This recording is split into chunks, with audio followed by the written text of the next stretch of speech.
BNSS की last video में हम लोग एफआईआर का टॉपिक पढ़ रहे थे, जिसमें हम लोग इन्वेस्टिगेशन के प्रोसेस को समझ रहे थे कि अगर मान लो इन्वेस्टिगेशन हमें करवानी है, ठीक है, किसी स्पेसिफिक ऑफेंस में हमें इन्वेस्टिगेशन करवानी है, ठीक है, तो क्या उसके लिए एफआईआर का रजिस्टर करवाना मैंडेटरी है? यानी कि क्या एफआईआर दर्ज नहीं होगी तो क्या इन्वेस्टिगेशन नहीं होगी?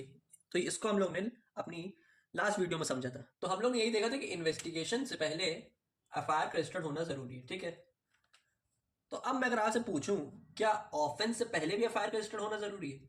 यानी कि मान लीजिए आपको लग रहा है, आप ऐसा प्रेडिक्ट कर रहे हैं कि यहाँ पे ये ऑफेंस होने वाला है या ए बी को जान से मारने वाला है, तो चलो मैं क्या करता हूँ, ए के खिलाफ एफआईआर पहले ही रजिस्टर्ड करवा देता हूँ, ठीक है। यानी कि अपराध होने से पहले ही एफआईआर को मैं रजिस्टर्ड करवा दे रहा हूँ। तो क्या मैं ऐसा कर सकता हूँ? और ऐसी सिचुएशन को हम लोग क्या बोलते हैं?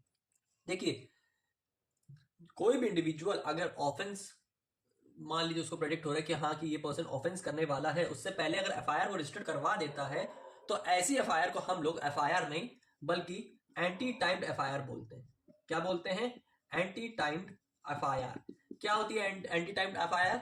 इसको हम लोग इवेंट एफआईआर भी बोलते हैं। यानी कि तभी रजिस्टर्ड, कभी लॉन्च करवाई जाती है जब वहां पे कुछ इवेंट अकर होने वाला हो, ठीक है।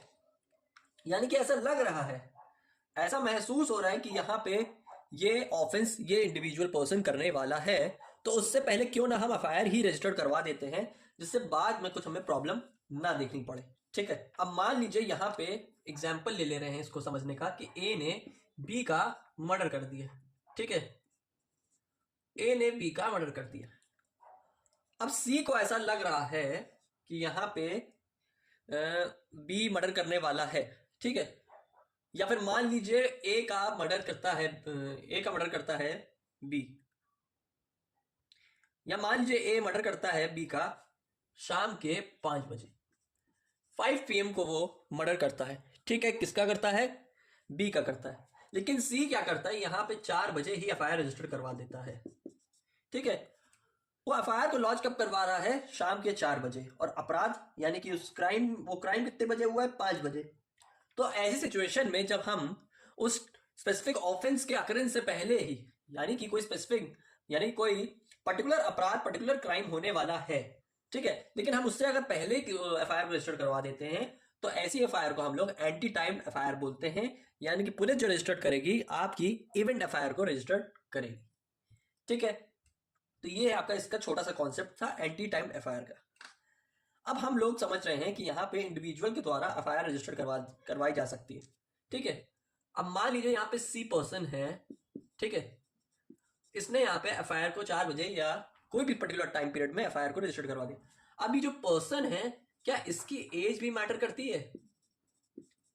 क्या एज मैटर करती है इस पर्सन की, कि यहाँ पे इसने एफआईआर को रजिस्टर करवाया है तो ये किस उम्र का होना चाहिए, ठीक है, ये भी क्या मैटर करती है?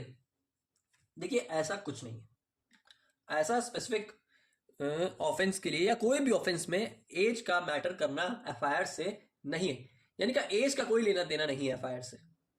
एज का कोई लेना देना नहीं है एफआईआर से। जैसे एज में हम लोग अगर माइनर को लेके चलते हैं जो 18 साल से कम है, कोई एक्स नाम का मान लीजिए चाइल्ड है, ठीक है, तो अगर मैं आपसे सवाल करूं कि क्या चाइल्ड भी एफआईआर रजिस्टर करवा सकता है, तो जी हाँ, एफआईआर को वो रजिस्टर करवा सकता है। उसके स्टेटमेंट यहां पे वैलिड माने जाएंगे एफआईआर को रजिस्टर करते समय, क्योंकि लेकिन यहां पे एक कंडीशन है कि वहां पे कोई अदर विटनेस अवेलेबल नहीं होना चाहिए। जैसे यही एग्जांपल को लेते हैं कि ए ने यहां पे बी का मर्डर किया था और पुलिस ऑफिसर उस क्राइम सीन में पहुंचता है, ठीक है, 5 बजे। वहां वो देखता है कि जो सी पर्सन मेरे पास आया है एफआईआर रजिस्टर करवाने, वो तो बेचारा बच्चा है, पे सी नहीं होगा, यहाँ पे मान लीजिए एक्स, ठीक है। अब वो एक्स बन गया, पहले वो सी था, लेकिन यहां पे अगर वो चाइल्ड है तो चाइल्ड यहाँ पे एक्स नाम दिया मैंने, तो अगर मान लीजिए कोई बच्चा यहाँ पे एफआईआर रजिस्टर करवाने आ रहा है, तो क्या उसकी एफआईआर को हम लोग वैलिड रखेंगे? वैलिड मान सकते हैं? जी हाँ, वैलिड मान सकते हैं। लेकिन यहाँ पे कंडीशन एक ही होनी चाहिए कि no other witness is available, ठीक है। कि और कोई विटनेस अवेलेबल नहीं है उस स्पेसिफिक ऑफेंस पे। जब पुलिस ऑफिसर यहाँ पे क्राइम सीन में पहुंचता है तो वहां जब वो बयान लेता है तो वहां देखता है कि वहां तो कोई स्पेसिफिक इंडिविजुअल ही नहीं है जिसने इस अपराध को देखा हो या इसके बारे में कोई थोड़ी सी भी जानकारी रखता हो। उसके पास ऐसा कुछ है ही नहीं।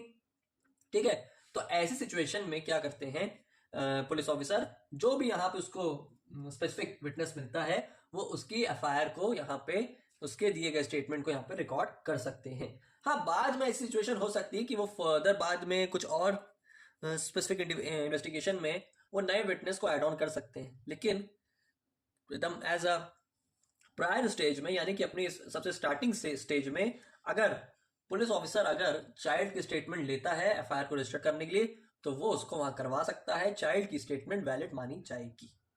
तो अभी हम लोग ने ये देखा कि पर्सन एफआईआर को रजिस्टर करवा रहा है वो चाइल्ड भी हो सकता है, यानी कि माइनर हो सकता है, लेस देन 18 ईयर्स हो सकता है। ठीक है, एक तो ये हमने कंडीशन देखी। लेकिन क्या कोई पर्सन जो एफआईआर रजिस्टर करवाने आ रहा है पुलिस ऑफिसर के सामने वो क्या लुनैटिक भी हो सकता है, यानी कि क्या कोई पागल पर्सन भी हो सकता है? ठीक है, या ऐसा पर्सन जिसका प्रेजेंस ऑफ माइंड नहीं है, यानी कि वो अनसाउंड माइंड पर्सन का है, यानी कि ऐसा पर्सन है जिसकी दिमागी हालत ठीक नहीं है, पागल है, क्या उसकी भी एफआईआर रजिस्टर कर सकते हैं? देखिए, इसमें भी एक कंडीशन है। ठीक है, इसमें उसका ये देखा जाएगा कि उसका जो पागलपन है वो परमानेंट है कि टेम्पररी है। ठीक है, दो कंडीशन यहां पे देखेंगे। पहली कि वो टेम्पररी है कि यहां पे वो परमानेंट है, यानी कि टोटल वो मेंटली इल है, या टेम्पररी पर्पस के लिए होता है। जैसे कुछ पर्टिकुलर टाइम पीरियड कह लीजिए, जैसे 24 घंटे में वो 10 आवर्स पागल रहता है, 10 आवर्स लुनैटिक रहता है। ठीक है, और बाकी जो रिमेनिंग आवर्स है वो वहां पे वो 14 आवर्स वो नॉर्मल बिहेव करता है, नॉर्मल पर्सन की तरह जैसे सब बिहेव कर रहे हैं। ठीक है, तो 10 घंटे वो पागल रहता है और 14 घंटे वो नॉर्मल रहता है। तो ऐसी कोई कंडीशन क्रिएट हुई है इस अनसाउंड पर्सन के साथ। ठीक है, सी के साथ ऐसी कुछ अगर सिचुएशन क्रिएट हुई है जिसमें वो 10 घंटे पागल रहता है और 14 घंटे नॉर्मल रहता है, तो जो 14 घंटे वाला जो नॉर्मल वाला टाइम पीरियड हुआ तो वहां पे वो एफआईआर को रजिस्टर करवा सकता है। लेकिन जो यहाँ पे 10 घंटे वाला टाइम पीरियड हुआ उसमें वो एफआईआर रजिस्टर नहीं करवा सकता है। क्यों नहीं करवा सकता? क्योंकि वो उसका माइंड इतना कैपेबल ही नहीं है जिससे वो बात समझ पाए, स्टेटमेंट को रिकॉर्ड करवा पाए। ठीक है, इस टाइम पीरियड में वो यहाँ पे एफआईआर रजिस्टर करवा सकता है, इस टाइम पीरियड में वो एफआईआर रजिस्टर नहीं करवा सकता है। ठीक है, तो टेम्परेरी सिचुएशन में ऐसे हो सकता है, लेकिन परमानेंट में वो इनवैलिड हो जाएगी। जब वो अपना नाम नहीं जानता, घर वालों का नाम नहीं जानता, तो वो अपराधी के नाम कैसे जानेगा, अपराधी को कैसे पहचान पाएगा? तो ऐसी कंडीशन में यहाँ पे उसकी एफआईआर को यहाँ पे वैलिड नहीं माना जाएगा, उसके दिए गए स्टेटमेंट को यहाँ पे वैलिड नहीं मानेगी पुलिस ऑफिसर। ठीक है, तो ऐसी कंडीशन में यहाँ पे एफआईआर का प्रोसेस होता है। ठीक है, तो इसमें हम लोग ने देखा कि इन्वेस्टिगेशन से पहले एफआईआर रजिस्टर्ड के साथ साथ ऑफेंस से पहले भी एफआईआर रजिस्टर्ड हो सकती है, और वो जो पर्सन है एफआईआर रजिस्टर्ड करवाने वाला वो बच्चा भी हो सकता है और लुनैटिक यानी कि पागल भी हो सकता है। बच्चे की एफआईआर तभी वैलिड मानी जाएगी जब वहां पे कोई स्पेसिफिक और दूसरा विटनेस अवेलेबल यानी कि प्रेजेंट ना हो, और लुनैटिक की कंडीशन में एफआईआर रजिस्टर्ड वैलिड इसलिए मानी जाएगी अगर वो टेम्परेरी टाइम पीरियड के लिए यानी कोई पर्टिकुलर टाइम पीरियड के लिए पागल रहता है और बाकी टाइम तक वो नॉर्मली बिहेव करता है। तो जब वो नॉर्मली बिहेव करता है तो वो एप्रोप्रिएट टाइम पीरियड, तो वो उसका सही टाइम है एफआईआर को रजिस्टर करवाने का। आई होप आपको आज की वीडियो का कॉन्सेप्ट अच्छे से क्लियर हुआ हो, सारी चीज़ें अच्छे से समझ आई हो। तो मिलते हैं फिर बीएनएसएस की नेक्स्ट वीडियो में।